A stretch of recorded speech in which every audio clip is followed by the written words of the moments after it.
하겠습니다. 오늘 본문이 에스겔 38장 1절에서 39장 29절까지인데 본문이 길기 때문에 전체를 다 읽지 아니하고 38장 1절부터 9절까지만 제가 봉독하도록 하겠습니다.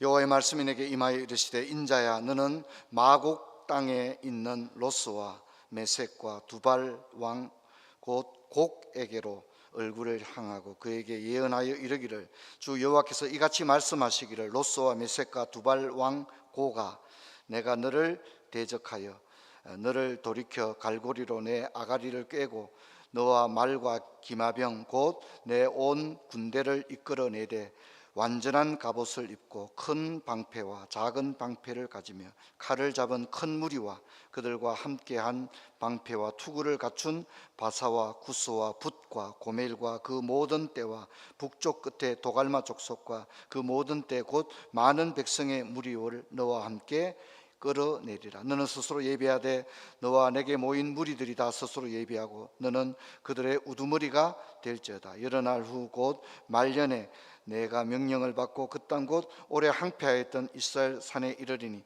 그 땅 백성은 칼을 벗어나서 여러 나라에서 모여들며 이방에서 나와 다 평안히 거주하는 중이라. 내가 올라오되 너와 내 모든 때와 너와 함께한 많은 백성이 강풍같이 이르고 구름같이 땅을 덮으리라. 아멘. 반갑습니다. 말씀을 듣기 위해 올라오신 성도님, 이웃 여러분, 깊어가는 가을과 함께 명절을 앞두고 있어서 한 해의 후반에 시간의 가속을 더더욱 느끼게 되어집니다.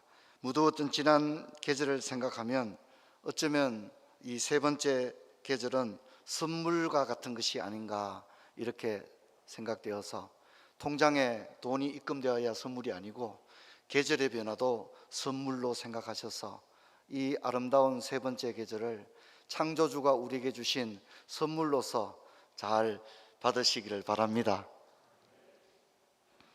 원래 우리가 에스겔을 살펴보고 있는데 이제 에스겔 또 후반부를 향해 가고 있습니다. 이미 33장을 넘었었기 때문에 에스겔은 희망의 메시지들을 좀 더 선명하게 드러내고 있습니다. 특별히 우리는 37장에서 마른 뼈를 살리시고 우리를 무덤에서 끄집어내셔서 성령으로 충만케 하시며 또 나누어졌던 둘을 하나로 되기를 원하시는 하나님의 그 회복의 진정한 소원을 우리는 살펴보게 되었습니다. 이제 40장부터 48장은 이런 37장에서 마른 뼈를 살리시는 하나님의 그 주도적이고 강력한 그 하나님의 회복의 의지는 40장부터 48장에 가서 아주 구체적으로 이제 드러나게 될 것입니다. 자, 그런데 오늘 우리가 많은 분량의 본문을 살펴보게 되었는데 이 38과 39장은 그 목적지를 향해 가는 에스겔서에 있어서 좀 어쩌면 해석하기 굉장히 어려운 그런 본문 중에 하나입니다. 이렇게 에스겔의 전반부가 심판의 메시지로 넘쳐났다면 후반부는 회복의 메시지로 가득 차게 되겠는데 이것이 40장에서부터 아주 본격화될 것입니다. 제가 이 38, 39장을 준비하면서 이거 어떻게 설교를 도대체 해야 되나 이런 생각이 좀 많이 들었고요. 제가 고등학교 다닐 때 생각이 좀 났어요. 제가 고등학교 다닐 때는 한국교회 가운데 굉장히 영적으로 혼란했다고 생각해요. 일단 다미성교회 사건이 있었어요.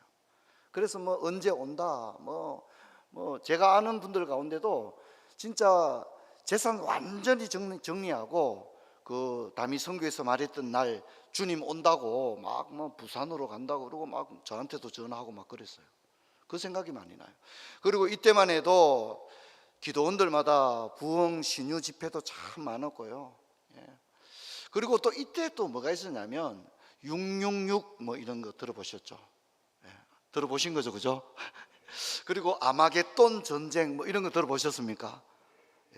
안 들어본 분들은 열심히 교회 안 다닌 분입니다. 그런데 참 그런 거 많이 했어요. 666 또 아마겟돈 전쟁. 그래서 다니엘서 요한계시록 가지고 막 해석하고. 근데 저도 고등부 때부터 열심히 특심했기 때문에 보충 학습 공부할 생각은 안 하고 그런 집회를 제가 단연간 좀 쫓아다녔거든요. 근데 이제 오늘 이 나이가 이렇게 들어서 세월이 흘러서 목사가 되어서 이제 이 다시 38, 39장을 할 때 제가 고등부 시절이 생각이 나서요. 왜 그때 그래 쫓아다녔는지 모르겠어요. 아무 쓸데없는 짓인데. 그래서 오늘 그런 얘기들을 좀 하려고 합니다. 아마 여러분들도 666, 아마겟돈 뭐 이런 얘기 많이 들어봤고 뭐 나름대로 거기에 야 기가 막히다는 그런 성경 해석들, 성경 강연회들 그런 거 많이 들어봤습니다. 이때 주로 논점이 된 것은 적그리스도가 누구냐 막 이래가지고 하늘에 청기 누수를 마치 강사가 알고 있는 듯이 막 내일 얘기할 거니까 내일 오라 그러고 막 이렇게 그래 막 감질나게 막 이렇게 했던 기억 진짜 많이 납니다. 지금도 그런 정신없는 짓 하고 있는 사람들이 있는지는 잘 모르겠습니다. 자, 그래서 저는 오늘 어쨌든 이런 여러분도 아마 신앙생활에서 이런 것 뭐 들어본 기억도 있을 거고 어차피 우리가 에스겔 38, 39장을 다루게 되었으니까 이런 부분을 좀 짧은 한 시간이지만 시원하게 종합적인 정리를 좀 하려고 합니다. 그러면 그때는 왜 이렇게 666이 뭐고 적그리스도가 누구고 아마겟돈 전쟁이 뭐냐에 대해서 참 왜 그렇게 관심이 지대했던가, 또 사람들은 왜 그렇게 기가 솔깃했던가, 그런 것들은 당시의 성경 해석학이 세대주의적 해석학에 굉장히 몰입해 있었기 때문입니다. 물론 지금 또 세대주의가 뭐냐를 설명하기는 좀 어렵습니다. 또 목사님들의 성경 해석이 알레고리적인 해석을 굉장히 많이 했습니다. 그래서 어떤 단어 하나를 가지고 단어 풀이를 막 하는데 요즘 신천지가 좋아하는 비유 풀이하고 거의 비슷합니다. 그러다 보니까 사람들이 이런 데 좀 많이 빠지는 경향이 있는 것 같아요. 비유 풀이에도 잘 빠지고 또 이렇게 어떤 단어나 문자를 가지고 해석해 나가는데 사람들이 야 진짜 해석 기가 막히다, 딱 맞아 떨어진다, 이런 거 굉장히 좋아하는 경향이 있었던 것 같습니다. 하지만 지금은 한국교회 그게 안 먹힙니다. 이제 한국교회 강단의 성경 해석 수준도 굉장히 올라와 있고요. 더 이상 제가 모르긴 해도 아마 그 어떤 목사님도 이 풍류적 해석인 알레고리 해설을 설교하는 목사님은 거의 찾아보기 어려운 시대가 되었습니다. 하지만 이 본문은 여전히 성경 해석의 위험성이 있는 본문 가운데 하나이기 때문에 오늘 여러분들은 주의 깊게 들으시기를 바랍니다. 자, 38, 39장은 똑같은 얘기입니다. 오늘 성경에도 보면 침략자 곡이라고 하죠. 곡은 왕의 이름인데 사실 이 곡이라는 어떤 존재, 어떤 지도자입니다. 지도자. 이 사람을 왕이라고 칭해야 될지도 좀 모호합니다. 정확하지는 않습니다. 우두머리라고 말하기도 좀 애매합니다. 그래서 우리가 전체적인 맥락을 한번 보면 여러분 알다시피 북이스라엘은 아시리아에 의해서 멸망을 했고요, 남유다는 바벨론에 의해서 멸망을 했습니다. 그리고 포로 생활 70년이 지나고 난 다음에 이들은 예루살렘으로 돌아오게 되는 그런 이야기인데, 예루살렘으로 이제 돌아오면 사실 이야기는 끝난 거잖아요. 포로 생활 70년의 고생 끝나고 또 마른 뼈를 살리시고 무덤에서 이끌어내시고 성령으로 충만하게 하시고 북이스라엘과 남유다가 흩어져서 두 개인데 하나 되게 하시고 그러면 다 된 거잖아요. 그렇죠, 그죠? 그러면 이야기는 끝이 나야 되는데 이야기는 끝이 안 나고 뭔가 이야기를 하나 더 하는 거예요. 우리 흔히들 그러잖아요. 전쟁 끝나고 태평성대가 시작됐다. 그러면 이야기는 끝나야 되는데 미래에 일어날 한 가지 일을 이리 이야기하는 거예요. 미래에 전쟁이 있을 것이다, 어마어마한 전쟁이 있게 될 것이다 하는 것을 예언적으로 이야기를 하는 겁니다. 이 이야기는 에스겔에만 나오는 게 아닙니다. 다니엘에도 나옵니다. 요한계시록에도 나오기 때문에 이걸 가지고 이 본문을 우리가 그냥 아이고 뭐 어려운 본문이니까 그냥 넘어갑시다 이럴 수는 없어요. 그런데 이것을 정확히 알 필요는 있는 거죠. 무슨 얘기입니까? 태평성대가 찾아오고 난 다음에 끝이 아니라 앞으로 어마어마한 전쟁이 있게 될 것이다 하는 것을 예언을 하고 있는 겁니다. 그리고 그 전쟁을 주도하는 리더십의 키를 가진 사람이 곡이라는 사람이 될 것이다, 왕이 될 것이다, 그렇게 이야기를 하고 있습니다. 여러분, 하나님의 비전은 단순히 물리적으로 공간적으로 바벨론에서 예루살렘으로 돌아오고 성벽을 보수하고 성전을 짓고 예배를 드리는 것으로 끝나지 않습니다. 참된 회복은 성전을 짓는 데서 끝나는 것이 아니라 그 성전에서 하나님이 받으시기를 원하는 진정한 예배가 드려지기를 원하시는 줄로 믿습니다. 여러분 집중해서 저를 한번 보세요. 자, 70년 포로 생활 고생했습니다. 그리고 깨달았어요. 우리가 우상 숭배가 얼마나 잘못됐다는 걸 깨달았어요. 새벽 이슬 같은 사람들이 나옵니다. 다니엘, 느헤미야, 에스라, 에스더, 스룹바벨, 여호수아 이런 사람들은요, 그 이스라엘의 구세대들과는 다른 사람들, 이 사람들은 철저히 회개하고 하나님만이 희망이다 이런 생각을 가진 사람들이에요. 그렇게 때가 되니까 이제 예루살렘으로 돌아온 거거든요. 돌아왔는데 북이스라엘과 남유다를 또 하나 되게 하셨잖아요. 근데 아직 남은 게 있어요. 외경상 볼 때 북이스라엘과 남유다가 하나가 되었단 말이에요. 그러면 또 뭐가 남았죠? 진짜 남은 것은 우리가 에스겔 아무리 읽어봐도 이스라엘 민족이 회개했다는 말이 잘 나오지 않아요. 그리고 하나님이 너희들을 회개를 내가 받아준다 이런 말이 잘 나오지 않아요. 그래서 오늘 북이스라엘과 남유다가 하나 되었듯이 이제는 뭡니까? 이스라엘과 하나님이 진정한 하나가 되는, 하나님께서 이 바벨론 포로 생활 70년에 고생한 그들이 이제 진짜 참 예배를 회복하려는 참 신앙으로 돌아왔을 때 하나님이 탕자를 아버지가 끌어안듯이 하나님이 이 백성을 끌어안는 그 과정이 필요로 한데 오늘 그것을 이야기를 하고 있습니다. 자, 이렇게 예루살렘으로 돌아왔는데 고국의 전쟁이 있다는 겁니다. 고국의 전쟁은 미래에 일어날 가상의 전쟁을 말합니다. 그런데 문제는 뭐냐면 고국의 전쟁이 일어났을 때 쉽게 말하면 아마겟돈 전쟁이라고 생각해도 됩니다. 자, 어쨌든 전쟁이 일어났는데 이스라엘은 완전히 무방비 상태입니다. 완전히 무방비 상태. 문 열고 그냥 들어오면 예루살렘은 무너질 수밖에 없는 그런 상태인데, 이게 예루살렘이 완전히 고국의 전쟁에서 참패를 해야 마땅한데 결과는 어떻다는 거죠? 이스라엘이 지지 않는다는 겁니다. 이스라엘이 지지 않고 이기고 예루살렘 성전은 무너지지 않는다는 것을 우리에게 이야기를 합니다. 자, 이제 우리가 이런 얘기를 풀어가려면 고국에 대해서 좀 살펴볼 수밖에 없는데 38장 1절로 6절 오늘 우리가 읽는 것이 고국에 관한 이야기입니다. 고국은 어떤 존재입니까? 고국은 계시록 20장 8절에도 아마겟돈 전쟁과 함께 등장합니다. 고국은 한마디로 말하면 우두머리입니다. 그냥 한 나라의 왕이 아닙니다. 거대한 집단을 다스리는 우두머리입니다. 그래서 제가 이제 기억나는 것은 고등학교 때 EU를 예를 많이 들더라고요. 강사들이 EU가 통합이 되고 그래서 여러 나라가 형성이 되고 그게 적그리스도가 될 거다 막 이런 성경 해석을 짜맞춰 가지고 막 하던 게 생각이 납니다. 어쨌든 이 곡은요, 한 나라의 왕이라기보다는 마치 어떤 큰 연합체에 여러 나라 국가들이 하나로 되었을 때의 리더십을 가진 그런 존재를 의미를 하는 것입니다. 그래서 우리가 읽었던 본문을 보면 도갈마 족속이 나오고 고멜 족속이 나오는데 여기 보면 바사, 구서, 붓, 또 마곡, 메색, 두발 이런 나라들이 나옵니다. 근데 이런 나라들은 시리아나 터키, 아르메니아, 아제르바이잔 같은 그런 나라들입니다. 구소련 국가들과 이슬람 몇 개의 국가들의 지역이라고 이야기할 수 있는데, 여러분 조심해야 되는 것은, 여러분 이 나라들을 구체적으로 이야기하는 것은 성경 해석에서 굉장히 위험에 빠질 수 있습니다. 이 나라가 뭐 카자흐스탄이다 이런 식으로 해석하는 데는 정확한 해석이 될 수 없습니다. 자, 어쨌든 우리가 여기서 추적할 수 있는 것은 이 나라들의 특징이 이슬람 국가라고 하는 공통점은 있습니다. 그래서 이슬람 국가와 이스라엘의 전면전이 일어나느냐 이런 식으로 나가면 너무 많이 나갑니다. 아시겠죠? 우리는 성경이 가라는 곳까지 가야 되지, 마치 CNN 뉴스를 보듯이 마치 정확하게 어떤 나라와 어떤 나라가 싸운다 이런 식으로 이야기하면 성경 해석은 본말을 벗어나게 됩니다.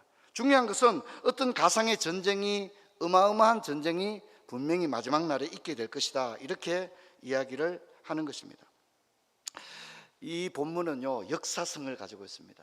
그래서 이 에스겔서를 읽었던 많은 사람들은 여기에 다양한 해석을 내놓았습니다. 역사적으로 아구스티누스는 이 고국이라고 하는 존재가 고트족이라고 생각을 했습니다.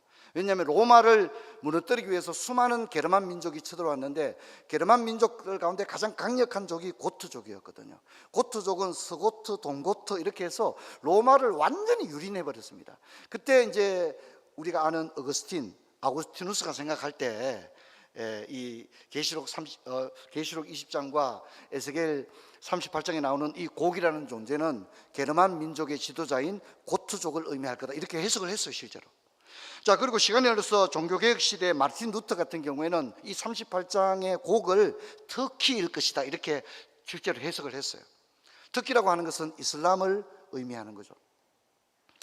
20세기 와서 제가 아까 고등학교 때 집회 막 듣고 이런 얘기했는데, 이때의 성경 해석했던 사람들은 주로 구소련을 굉장히 예를 많이 들었습니다. 그리고 이유의 등장이라든가 이런 것들을 많이 예를 들었습니다.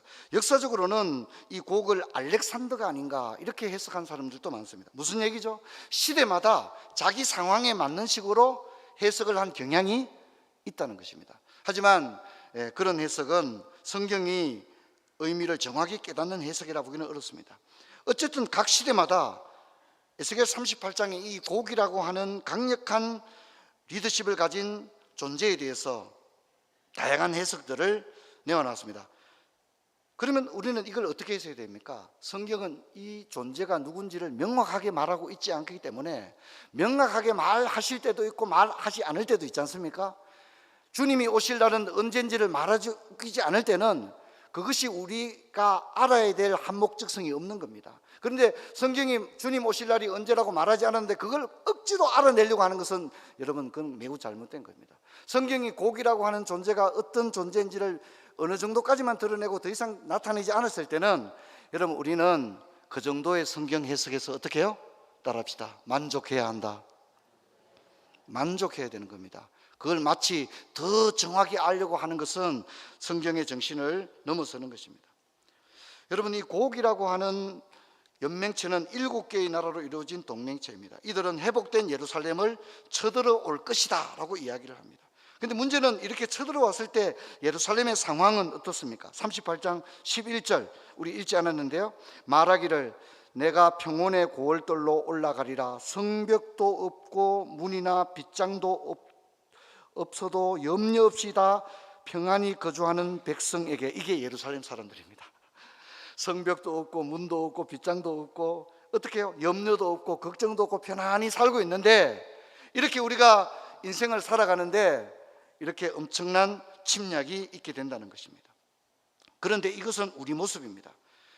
엄청난 영적 전쟁이 있는데 아무런 대책도 없이 평화롭게 살아가는 것이 우리의 모습을 보여줍니다. 교회의 모습입니다. 우리는 마른 뼈에서 다시 살아났고 마침내 예루살렘에 돌아왔지만 세상은 우리를 향해 마치 곡과 같은 큰 침입을 해온다는 것입니다. 그러나 우리는 이런 세상의 거대한 침략에 어쩌면 너무도 준비가 되어 있지 못한 연약한 모습으로 성경은 그리고 있다는 것입니다. 마치 양떼들이 늑대와 이리와 곰이 달려드는데 양떼들이 아무 준비 없이 있는 것과 같은 그런 모습을 우리 가운데 이야기합니다. 여러분, 그러면 이 싸움이 어떻게 되겠습니까? 그건 보나마나가 아니겠습니까? 하지만 하나님은 자기 백성들이 이 세상에서 엄청난 공격을 받을 때, 침략을 받을 때, 혹은 고난을 당할 때 하나님은 분연히 일어나 자기 백성을 지키시는 하나님이신 줄로 믿습니다. 그런 주님의 메시지가 중요한 겁니다. 여기 곡이 뭐 누구고 유엔이고 뭐 이유고 이런 해석이 중요한 게 아니라 이 비유를 통해서 주님이 어떻게 하시는가를 우리가 아는 게 중요한 것입니다. 근데 하나님께서 이 엄청난 전쟁의 무방비 상태인 하나님의 백성들을 어떻게 지키느냐, 하나님께서 지키는 방법은 다르다는 겁니다. 여러분, 우리가 읽지 않았던 38장 22절을 보면 전염병과 폭우와 우박과 불과 유황을 통하여 그들이 평안히 사는 예루살렘의 백성들을 쳐들어올 때 어떻게 하겠다고요? 그들을 무찌를 것이다. 할렐루야. 그렇게 이야기하는 겁니다. 최근에 우리는 기상이변을 바라보며 이 기상이변은 앞으로 더 심각할 수도 있는 거거든요. 여러분, 이런 기상이변은요, 엄청난 현대적인 무기도 어쩌면 아무 힘을 쓰지 못하게 할 수도 있는 강력한, 인간이 이룬 어떤 과학과 어떤 군사력보다 더 강력한 것이 어쩌면 우리가 목도하고 있는 기상이변과 천재지변과 같은 것이 아닌가 생각되어지는데, 하나님께서도 이렇게 곡이라고 하는 것이 쳐들어올 때에 예루살렘 사람들은 아무 대책 없이 평화롭게 살고 있는데 어떻게 합니까? 하나님이 어떻게 해요? 천재지변을 통하여 그 백성들을 지킬 것이다, 이렇게 이야기를 하고 있습니다. 우리 성경을 한번 찾겠습니다. 시편 2편 1절부터 12절 우리 같이 한번 읽어보도록 하겠습니다. 시편 2편 1절로 12절 같이 했습니다. 어찌하여 나라들이 분노하며 민족들이 헛된 일을 꾸미는가? 세상의 군왕들이 나서며 관원들이 서로 꾀하여 여호와와 그의 기름 부음 받은 자를 대적하며 우리가 그들의 맨 것을 끊고 그의 결박을 벗어버리자 하는도다. 하늘에 계신 이가 웃으시며 주께서 그들을 비웃으시리로다. 그때 분을 바라며 진노하사 그들을 놀라게 하여 이르시기를 내가 나의 왕을 내 거룩한 산 시온에 세웠다 하시리로다. 내가 여호와의 명령을 전하노라. 여호와께서 내게 이르시되 너는 내 아들이라. 오늘 내가 너를 낳았도다. 내게 구하라. 내가 이방 나라를 내 유업으로 주리니 내 소유가 땅끝까지 이르르도다. 내가 철장으로 그들을 깨뜨리며 질그릇같이 부수리라 하시도다. 그런즉 군왕들아 너희는 지혜를 얻으며 세상의 재판관들아 너희는 교훈을 받을지어다. 여호와를 경외함으로 섬기고 떨며 즐거워할지어다. 그의 아들에게 입맞추라. 그렇지 아니하면 진노하심으로 너희가 길에서 망하리니 그의 진노가 급하심이라. 여호와께 피하는 모든 사람은 다 복이 있도다. 아멘. 이렇게 이야기합니다. 하나님은 세상의 군왕들과 관원들을 향해서 거룩한 산 시온을 지킬 것이다. 그렇게 이야기합니다. 이것이 바로 하나님께서 세상 끝날까지 우리와 함께 한다는 약속입니다. 전쟁은 어떻게 되었습니까? 전쟁은 저들은 무기를 가지고 엄청난 군사력으로 쳐들어왔지만 이스라엘은 아무 대책이 없었지만 이스라엘의 하나님은 하나님의 강력한 능력을 통하여 자기 백성과 거룩한 산 시온 예루살렘 성전을 지키신 줄로 믿습니다. 이것이 우리가 가져야 될 교훈입니다. 그런데 사실 이 38, 39장은요 생각보다 복잡합니다. 여러분 우리가 38장 1절 볼까요? 여호와의 말씀이 내게 임하여 이르시되, 이게 7개 문단의 첫 번째 문단입니다. 또 38장 10절을 보면 주 여호와께서 이같이 말씀하셨느니라 이렇게 나오죠. 또 38장 17절 보면 주 여호와께서 이같이 말씀하시 이렇게 나오죠. 이게 하나의 문단이에요. 그런데 38, 39장 전체를 보면 이런 문단이 7개로 구성이 되어 있어요. 의도적으로 7이라는 숫자를 맞추고 있어요. 그리고 이 전쟁이 끝나고 난 다음에 얼마나 대승을 거두었냐면요, 전쟁 무기를 불태우는 데만 7년이 걸렸다고 얘기합니다. 얼마나 큰 전쟁이었으면 전쟁 무기를 이제 다시는 전쟁이 없을 거니까 전쟁 무기를 다 불태우는데 전쟁 무기를 불태우는 데만 7년이 걸렸다고 말하죠. 그리고 39장 12절 보면 이 적군들의 시체를 매장하는데 7달이 걸렸다 이렇게 이야기를 하고 있습니다. 그래서 이것은 7년 동안 불을 태웠다 이거보다는 7이라는 완전 숫자를 통하여 어떻게 해요? 여호와의 전쟁은 완전한 승리를 가져오는 겁니다. 할렐루야. 그것을 우리에게 이야기를 하고 있는 겁니다. 여러분 우리는 다소 어려운 38, 39장을 살펴봤습니다. 하나님은 교회와 백성을 마른 뼈에서 살아나고 무덤에서 건져내었지만 여전히 세상의 공격을 받게 합니다. 교회는 힘이 없어 보이지만 하나님이 그들의 보호자가 되는 이상 교회는 안전합니다. 말도 안 되는 승리를 가져오는 겁니다. 그래서 교회는 승리하고 신자들도 승리할 겁니다. 그래서 에스겔 38, 39장은 신자들이 살아가면서 세상의 공격 앞에 늘 있다는 사실을 보여줍니다. 자, 여러분 우리가 마른 뼈가 살아나고 예루살렘으로 돌아와도 모든 게 끝난 게 아니라 세상에는 우리가 세상에 살아갈 동안에는 끊임없는 영적인 전쟁과 인생의 고난이 우리 앞에 있는 줄로 믿습니다. 그러나 우리는 그 고난과 공격을 너끈히 이길 만한 힘이 우리에게 있느냐? 그렇지 못하다는 겁니다. 우리 자신을 바라보면 너무 우리가 약한 거예요. 무방비 상태예요. 그냥 전쟁하면 백전백패가 될 것 같아요. 세상이 너무 크고 강해가 보여요. 하지만 여러분 이 에스겔 38, 39장은 여러분 우리는 연약하지만 우리 하나님은 크고 강하신 하나님이신 줄로 믿습니다. 그것을 우리에게 이야기를 합니다. 자, 그런데 오늘 마지막으로 살펴볼 부분이 하나님의 얼굴입니다. 하나님의 얼굴이 이 38, 39장에 4번이나 나오고 있습니다. 자, 먼저 38장 18절을 한번 보겠습니다. 그날에 곡이 이스라엘 땅을 치러 오면 내 노여움이 내 얼굴에 나타나리라. 주 여호와의 말씀이니라. 아멘. 곡이 쳐들어올 때 하나님이 어떻게 되나 구경하는 게 아니라 하나님의 얼굴에 노여움이 나타난다는 겁니다. 제가 어릴 때 감나무에 올라가 놀다가 떨어져서 그냥 팔을 이렇게 부러뜨려 가지고 깁스를 하고 그랬는데 이제 저희 할아버지가 너무 화가 나서 감나무를 베풀었어요. 제가 늘 그게 기억이 나요. 너무너무 화가 나서 할아버지가 톱을 가져가서 감나무를 베풀었어요. 막내 손주가 떨어져서 다쳤다는 거죠. 그때 제가 할아버지 얼굴이 막 화가 난 얼굴이 지금도 기억이 나요.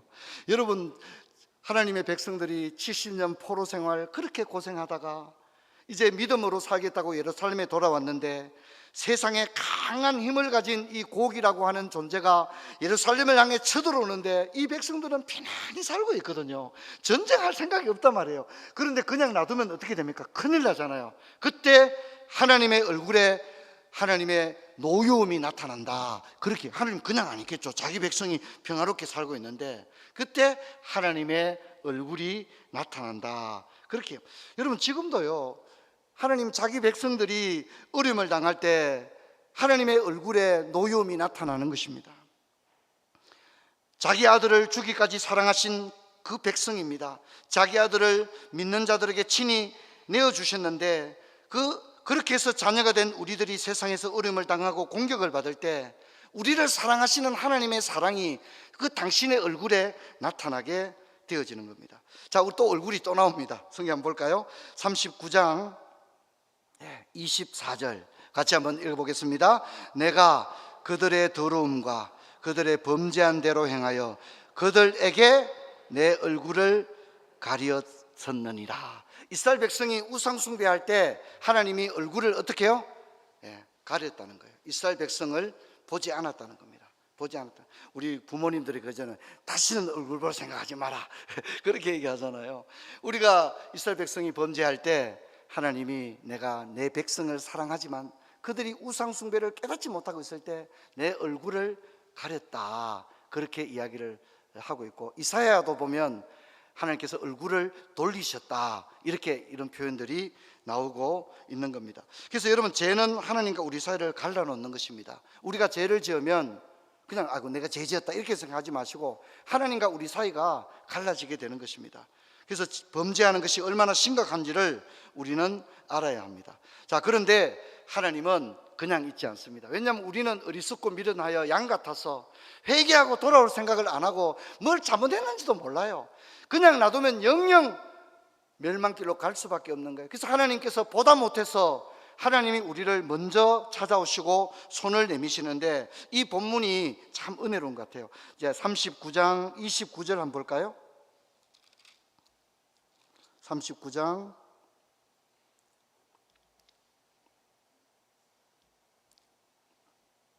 29절 같이 읽겠습니다. 내가 다시는 내 얼굴을 그들에게 가리지 아니하리니 이는 내가 내 영을 이스라엘 족속에게 쏟았음이라. 주 여호와의 말씀이다. 내가 다시는 너희들에게 얼굴을 안 돌리겠다. 사랑하는 너희들 얼굴을 보겠다.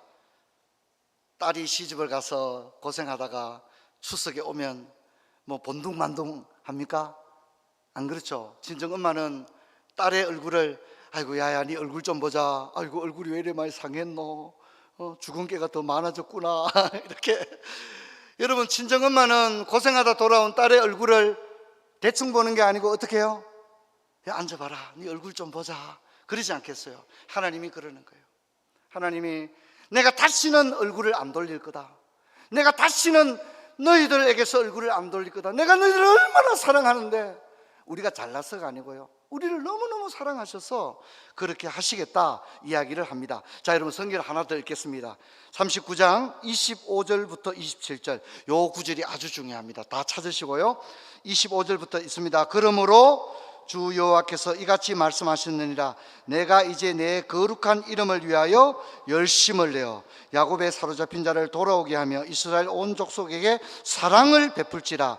그들이 그 땅에 평안히 거주하고 두렵게 할 자가 없게 될 때에 부끄러움을 품고 내게 범한 죄를 뉘우치리니 내가 그들을 만민 중에 돌아오게 하고 적국 중에서 모아내어 많은 민족이 보는 데서 그들로 말미암아 나의 거룩함을 나타낼 것이다. 그렇게 뭐랍니까? 하나님이 열심을 내겠답니다. 하나님이 열심을 내겠답니다.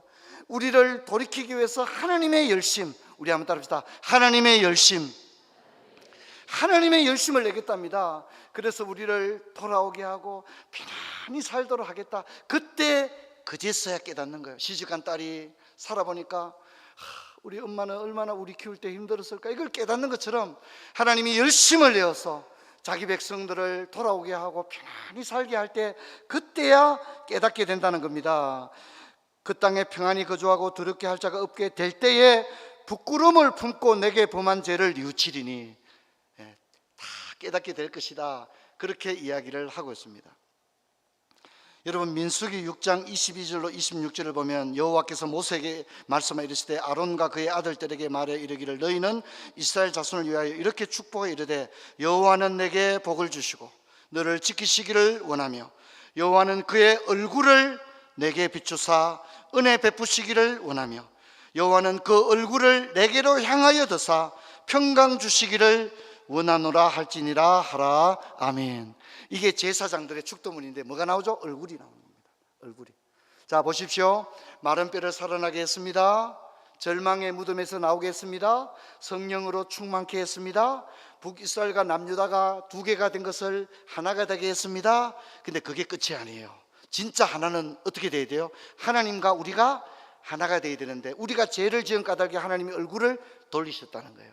그런데 내가 얼굴을, 다시는 너희들에게 얼굴을 돌리지 않을 거야. 그리고 오히려 뭡니까? 그 은혜의 얼굴빛을 우리에게 비추시는 줄로 믿습니다. 이것이 진정한 회복의 완성입니다.